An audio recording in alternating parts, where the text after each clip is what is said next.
दोस्तों, क्रिकेट, जिसे अक्सर जेंटलमैन गेम भी कहा जाता है, अपनी तारीख में कई कंट्रोवर्सीज का हिस्सा बनी रही है। लेकिन 2010 में क्रिकेट की तारीख का सबसे बड़ा स्कैंडल सामने आया, जिसने इस खेल की बुनियादें हिलाकर रख दी। दोस्तों, आज हम 2010 के क्रिकेट स्पॉट फिक्सिंग स्कैंडल की असल कहानी के बारे में जानेंगे। Pakistan has also been rocked by a new international betting scandal. It just was a very, very grey moment in our cricket history. To me, there's only one thing that can bring the game of cricket down, and that's corruption. दोस्तों, 2010 में cricket की दुनिया की तवज्जो England versus Pakistan test series पर थी। London के तारीखी लॉर्ड्स क्रिकेट ग्राउंड में चौथे टेस्ट के दौरान एक ऐसा स्कैंडल सामने आया जिसने क्रिकेट शौकीन को हिला कर रख दिया। एक नौजवान पाकिस्तानी फास्ट बॉलर मोहम्मद आमिर, जो पहले ही अपनी गैर मामूली सलाहियतों की वजह से इंटरनेशनली सतह पर पहचान हासिल कर चुका था। दोस्तों, आमिर इस वक्त बामुश्किल 18 साल के थे और अभी तो इनका करियर शुरू हुआ था। लॉर्ड्स टेस्ट मैच के दौरान इस वक्त शक व शुबात पैदा हुए जब आमिर ने अपने कप्तान सलमान बट और साथी मोहम्मद आसिफ के साथ मिलकर गैर मामूली तौर पर 9 बॉल्स करवाई। ये 9 बॉल्स इतनी बड़ी थी कि सब देखकर हैरान रह गए और बाद में ये इल्ज़ाम लगाया गया कि ये 9 बॉल्स जानबूझकर की गई थी। दोस्तों, इस स्कैंडल का पर्दाफाश न्यूज़ ऑफ द वर्ल्ड के सहाफ़ियों की कोशिश की वजह से हुआ। सहाफ़ियों ने खुफिया तौर पर मज़हर माजिद से मुलाकातें रिकॉर्ड की, जो कि एक बुक मेकर और प्लेयर एजेंट था, और इस स्कैंडल में पाकिस्तान के 3 खिलाड़ी मुजरिम पाए गए। तो चले जानते हैं कि इसकी शुरुआत कैसे हुई। ये बात जुलाई साल 2010 की है, जब Pakistan cricket team 4 test, 5 one day और 2 T20 मैचेस खेलने के लिए इंग्लैंड के दौरे पर गई थी, और इसमें सलमान बट पाकिस्तान टीम के नए टेस्ट कैप्टन बने थे। लेकिन इससे पहले ऑस्ट्रेलिया के खिलाफ टेस्ट सीरीज़ के कप्तान शाहिद अफरीदी थे। लेकिन सीरीज़ के पहले टेस्ट मैच में हार के बाद शाहिद अफरीदी ने टेस्ट क्रिकेट से रिटायरमेंट दे दी। इसलिए PCB ने सलमान बट को पाकिस्तान का नया टेस्ट कप्तान बना दिया, और सलमान बट की कैप्टनसी में पाकिस्तान ऑस्ट्रेलिया से दूसरा टेस्ट मैच जीत गया और इस सीरीज़ को 1-1 की बराबरी पर ख़त्म किया। दोस्तों, ऑस्ट्रेलिया के बाद पाकिस्तान ने इंग्लैंड के खिलाफ टेस्ट सीरीज़ खेली और पहले टेस्ट मैच में पाकिस्तान को एक बहुत बड़ी हार का सामना करना पड़ा, और दूसरा टेस्ट मैच भी इंग्लैंड ने पाकिस्तान को बड़ी आसानी से हरा दिया। लेकिन इन दोनों टेस्ट मैचेस में पाकिस्तान के बॉलर्स ने बहुत ही शानदार बॉलिंग की। लेकिन तीसरे टेस्ट से 2 दिन पहले न्यूज़ ऑफ द वर्ल्ड ने एक स्टिंग ऑपरेशन की शुरुआत की, जिसमें न्यूज़ ऑफ द वर्ल्ड का रिपोर्टर मज़हर मजीद से मिला, जो कि बुकी था। इस रिपोर्टर ने मज़हर मजीद को बताया कि वो बहुत बड़ा बिजनेसमैन है और वो एक क्रिकेट टूर्नामेंट का आगाज़ करना चाहता है, और वो माजिद से मदद चाहता है कि वो पाकिस्तान टीम के स्टार प्लेयर्स को इस टूर्नामेंट में लाने के लिए इनकी मदद करे। जिस पर मजीद ने कहा कि वो कुछ को जानता है, लेकिन वो सभी को इस टूर्नामेंट में तभी ला पाएगा जब वो टूर्नामेंट की प्राइज मनी को कम से कम $1 मिलियन रखेंगे, क्योंकि अगर प्राइज मनी ज़्यादा होगी तो प्लेयर्स टूर्नामेंट खेलने नहीं बल्कि जीतने आएंगे। जिसके बाद रिपोर्टर ने पूछा कि क्या कुछ प्लेयर्स को इनके मुताबिक खेलने के लिए कह सकते हैं ताकि वो इनके ऊपर बेट लगा सकें। जिस पर माजिद ने कहा कि वो सब कुछ कर सकता है, और अगर वो सच में बेट लगाना चाहते हैं तो 2 दिनों के बाद 1.5 लाख पाउंड के साथ इनसे लंदन के होटल में मिले। और इसी बीच इंग्लैंड और पाकिस्तान के दरमियान ओवल में तीसरा टेस्ट मैच शुरू हो चुका था, जिसके बाद न्यूज़ ऑफ द वर्ल्ड का अंडरकवर रिपोर्टर 1.5 लाख पाउंड के साथ माजिद से होटल में मिलने गया, और माजिद ने रिपोर्टर को बताया कि वो कैसे मैच फिक्सिंग करके अब तक करोड़ों कमा चुका है, और इसने बताया कि 9 बॉल पर बैट लगाना सबसे आसान है। और माजिद ने यह भी बताया कि पाकिस्तान और इंग्लैंड के दरमियान चौथे टेस्ट मैच में डाले जाने वाली 2 नो बॉल्स की पक्की इन्फॉर्मेशन है, जिसके बदले इस रिपोर्टर ने माजिद को पूरे 1.5 लाख पाउंड दिए। लेकिन न्यूज़ ऑफ द वर्ल्ड के अंडरकवर रिपोर्टर ने पैसे देने से पहले इन सब नोटों पर कुछ निशान लगा लिए थे ताकि बाद में इनकी पहचान की जा सके। माजिद ने इस रिपोर्टर को बताया कि तीसरे ओवर की पहली बॉल 9 बॉल होगी, जो कि आमिर डालेंगे, और 10वें ओवर की आखिरी बॉल 9 बॉल होगी, जो कि मोहम्मद आसिफ डालेंगे, और ये दोनों ही 9 बॉल्स फर्स्ट इनिंग्स में डाली जाएंगी। दोस्तों, इस वीडियो में साफ साफ माजिद को इस रिपोर्टर से पैसे लेते हुए और 9 बॉल्स के बारे में बताते हुए देखा जा सकता है, जिसे इस रिपोर्टर ने रिकॉर्ड कर लिया था। The first ball, the third over. Is there any signal? No signal. It will just happen. It's a no ball. Okay. Last ball of the 10th over. 10th over. Who's bowling it? Asif is bowling it. Okay. और इसी बीच पाकिस्तान ने England के खिलाफ Oval test match जीत लिया, और इस match में जीत के हीरो थे मोहम्मद आमिर, जिन्होंने 6 विकेटें लेकर पाकिस्तान को इस मैच में जीत दिलवाई और मैन ऑफ द मैच भी रहे। और अब शुरू होता है चौथा और आखिरी टेस्ट मैच जो लॉर्ड्स में खेला जाना था। और ये वही टेस्ट मैच था जिसमें 2 नो बॉल्स डलने वाली थी और हुआ भी बिल्कुल वैसा ही जैसा कि माजिद ने इस रिपोर्टर को बताया था। मोहम्मद आमिर ने तीसरे ओवर की पहली बॉल नो बॉल की और नो बॉल इतनी बड़ी थी कि कमेंटेटर के साथ साथ सब लोग बहुत हैरान हुए क्योंकि मोहम्मद आमिर ने अब तक के अपने फर्स्ट क्लास करियर में एक भी नो बॉल नहीं की थी। और दूसरी नो बॉल 10वें ओवर की आखिरी बॉल मोहम्मद आसिफ ने की। दोस्तों, बारिश की वजह से लॉर्ड्स टेस्ट के पहले दिन सिर्फ 12.5 ओवर्स का खेल हुआ और इसी दिन माजिद ने इस रिपोर्टर को फोन किया और तीसरी नो बॉल के बारे में बताया। Third over. On the third over. And his third ball. Third ball. Yeah. Okay, so But it'll be his third over though, not the third over of the day. his third over. Okay, got it. Majid ने इसे बताया कि दूसरे दिन आमिर के तीसरे over की तीसरी बॉल नो बॉल होगी और हुआ भी बिल्कुल वैसा ही। दूसरे दिन आमिर ने फिर से एक नो बॉल की जो कि बहुत ही बड़ी नो बॉल थी। और इस मैच में थर्ड अंपायरिंग कर रहे अंपायर ने बाद में बताया कि जब इन्होंने रीप्ले में आमिर की इस दूसरी नो बॉल को देखा तो इन्हें बहुत ही अजीब लगा और इन्होंने सोचा कि शायद इन्हें पाकिस्तान के कोच वकार यूनुस से इस बारे में बात करनी चाहिए क्योंकि इन 2 नो बॉल्स को देखकर ऐसा लग रहा था कि शायद आमिर जानबूझकर नो बॉल कर रहे हैं। लेकिन इन 2 नो बॉल्स के अलावा मोहम्मद आमिर ने टेस्ट मैच में बहुत शानदार बॉलिंग की और दूसरे दिन आमिर ने अपने 13 बॉल के एक स्पेल में बिना कोई रन दिए Kevin Pietersen, Alastair Cook, Paul Collingwoods और इयन मॉर्गन की विकेट ली, जिसके बाद इंग्लैंड ने सिर्फ 47 रन पर 5 विकेटें खो दी।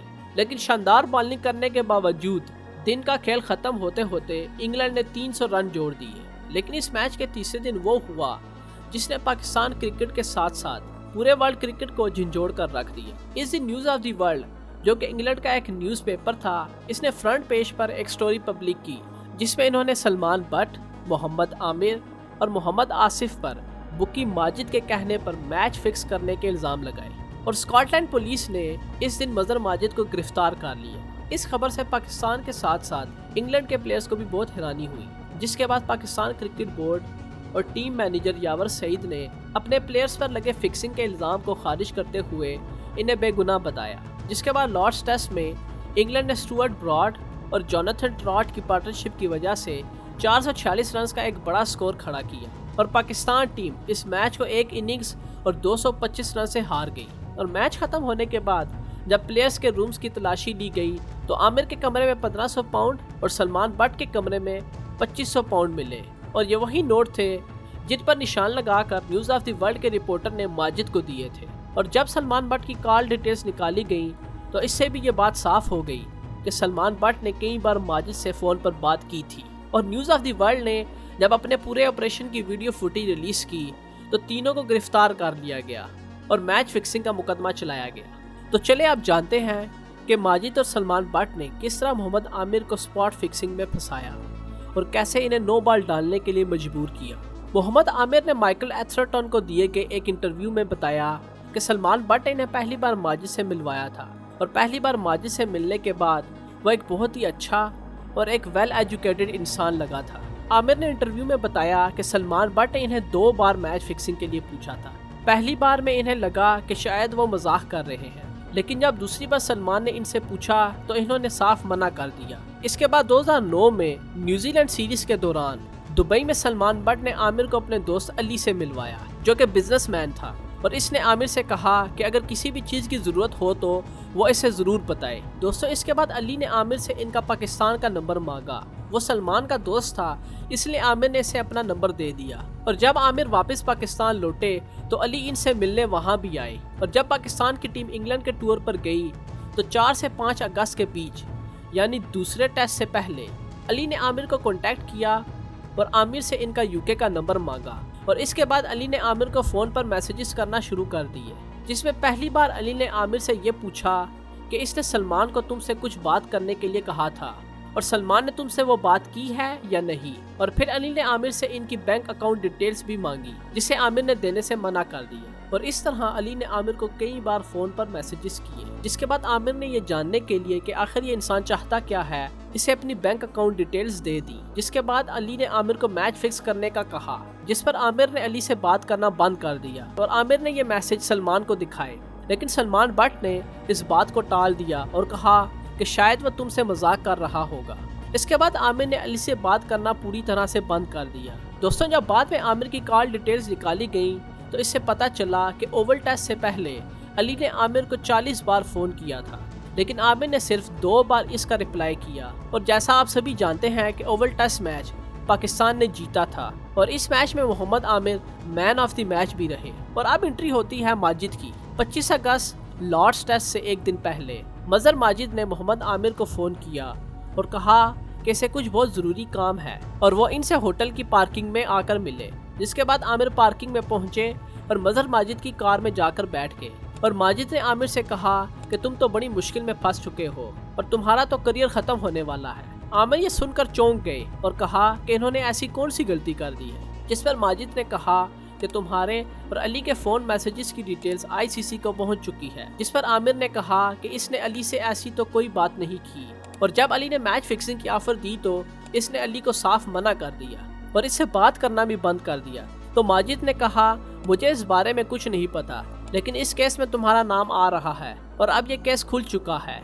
ये सब सुनकर आमिर थोड़ी देर के लिए घबरा गए, क्योंकि इस वक्त आमिर सिर्फ 18 साल के थे और इन्हें टीम में आए सिर्फ 1 साल हुआ था। कुछ देर के बाद माजिद ने आमिर से कहा कि तुम बहुत लकी हो, क्योंकि ये केस आईसीसी में मेरे दोस्त के पास गया है और मैंने इसे बोल दिया है कि जो मर्जी हो जाए, इस केस में आमिर का नाम नहीं आना चाहिए। लेकिन दोस्तों, फिर माजिद ने कहा कि तुम्हें इसके बदले मेरा एक काम करना होगा। इस वक्त तक सलमान बट भी गाड़ी में आकर बैठ चुका था। माजिद ने कहा कि तुम्हें लॉर्ड्स टेस्ट मैच में मेरे लिए 2 नो बॉल्स करनी होंगी। जिस पर आमिर ने जवाब दिया कि वो ऐसे नो बॉल नहीं कर सकता, क्योंकि इसने कभी प्रैक्टिस मैच में भी नो बॉल्स नहीं की। तो माजिद ने कहा कि तुम नेट्स में प्रैक्टिस करना और इसमें सलमान तुम्हारी मदद करेगा।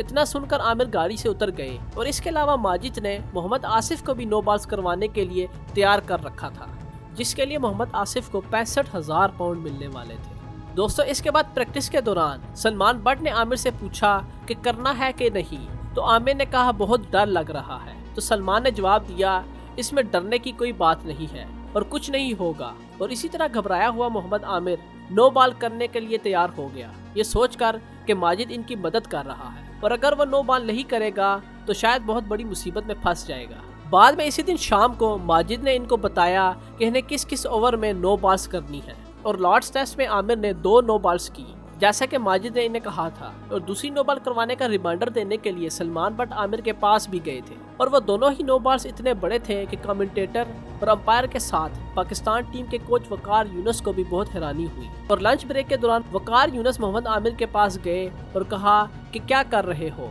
तो इस पर सलमान बट ने जवाब देते हुए कहा कि मैंने इसे थोड़ा निकल कर बाउंसर डालने के लिए कहा था। और इस टेस्ट के दूसरे दिन का खेल खत्म होने के बाद माजिद शाम को आमिर से मिलने आया और इसने कहा कि आज वो बहुत खुश है और वो आमिर को 1500 पाउंड देने लगा, जिसे आमिर ने लेने से मना कर दिया। दोस्तों, आमिर ने अपने इंटरव्यू में बताया कि इसे समझ लग गई थी कि ज़रूर माजिद ने इन 9 बार्स पर बेट लगाई थी और ये वही पैसे हैं जो ये जीत कर आया है। और आमिर ने कहा कि इन्हें इन पैसों की कोई ज़रूरत नहीं है, इनके पास अपने पैसे हैं। लेकिन माजिद ने फिर भी कहा कि तुम ये पैसे रख लो, क्योंकि आज मैं बहुत खुश हूँ। और माजिद ने एक लिफाफे में आमिर को 1500 पाउंड्स दिए। दोस्तों, इसके बाद न्यूज़ ऑफ द वर्ल्ड ने मैच फिक्सिंग की पूरी स्टोरी पब्लिश कर दी, जिसमें मजहर माजिद, सलमान बट, मोहम्मद आमिर और मोहम्मद आसिफ के नाम थे।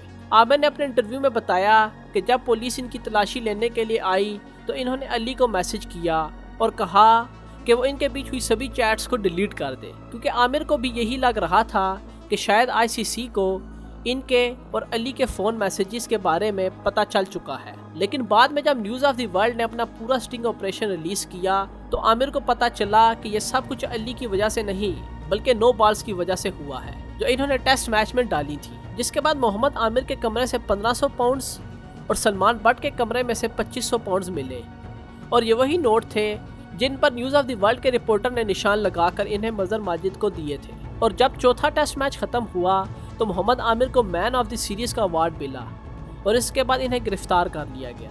दोस्तों, इस केस में जब मोहम्मद आमिर का नाम आया तो माइकल होल्डिंग को भी बहुत दुख हुआ और वो बहुत ही इमोशनल हो गए कि 18 साल का इतना टैलेंटेड लड़का स्पॉट फिक्सिंग में फंस गया है। और वो ये बात दावे के साथ कह सकते हैं कि आमिर ने ये खुद नहीं किया, बल्कि किसी ने इससे ज़बरदस्ती करवाया है। It was not just a small no ball, and we haven't seen that from him before. But it is so sad, David, an 18-year-old with that sort of talent, and then for him to be getting involved in this. I'm absolutely sure he didn't go looking for anyone. Someone has dragged him into this.